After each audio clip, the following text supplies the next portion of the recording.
Example 8 देखिए, which of the following pair of sets are equal, justify your answer.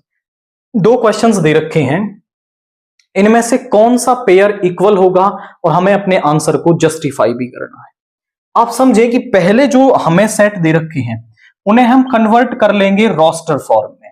यहां पर हमें दे रखा है x, तो x क्या है? x is a set of the letters in alloy. तो यहां इसमें आने वाले लेटर्स का हमें सेट बनाना है। तो आप यहां पे समझें कि एलिमेंट्स को लिखेंगे a l l फिर से आया है तो एक बार उसको लिखते हैं, दोबारा एलिमेंट रिपीट नहीं होता। o y, ये तो बन गया x।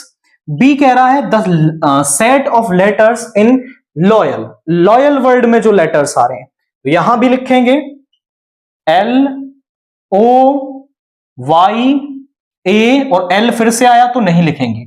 अब जरा ध्यान से देखो, a यहां पर प्रेजेंट है, यहां भी है, l यहां पर भी है, o यहां पर भी है, y यहां पर भी है, यानी आप कहोगे x is equal to b is equal to l o y a, यानी कि ये पेयर तो क्या है? इक्वल है आपका। सेकंड वाले को और चेक कर लेते हैं।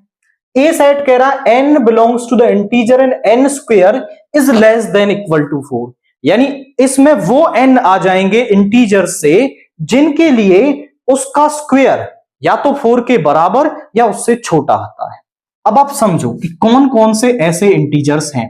यदि मैं लेता हूं 0 को, 0 का square is less than equal to 4, तो 0 इसमें आ जाएगा। 1 का square is less than equal to 4, इसमें आ जाएगा। 2 का square is less than equal to 4, तो ये भी आ जाएगा। आप बोले सर 2 का स्क्वायर इसके बराबर है, तो यहां इज इक्वल टू का सिंबल भी है, बराबर है तो यहां आ जाएगा 0 1 2। सिमिलरली -1 का जो स्क्वायर है वो होगा 1 which is less than equal to 4, ये भी आ जाएगा। -2 का square is equal to 4 less than equal to 4, ये भी आ जाएगा। तो यहां पर -1 और -2 भी इसके अंदर होंगे, तो ये सेट हमारा A आ गया। अब B वाले को सॉल्व करते हैं। वो कह रहा है x belongs to the real number and x square minus 3x plus 2 is equal to 0। इसका सोल्यूशन, तो इसका सोल्यूशन कर लेते हैं। x square minus 3x plus 2 is equal to 0। हमें ऐसे दो नंबर्स चाहिए जिनका की जो प्रोडक्ट है वो तो 2 हो और उनका सम करने पर मिले -3। तो -2 और -1 प्रोडक्ट करेंगे तो 2 आ जाएगा और सम करने पर मिलेगा -3, यानी x square -2x -x plus 2 is equal to 0। यहां से x कॉमन ले लेंगे, x -2, यहां से -1 कॉमन ले लेंगे, x -2 इज इक्वल टू 0।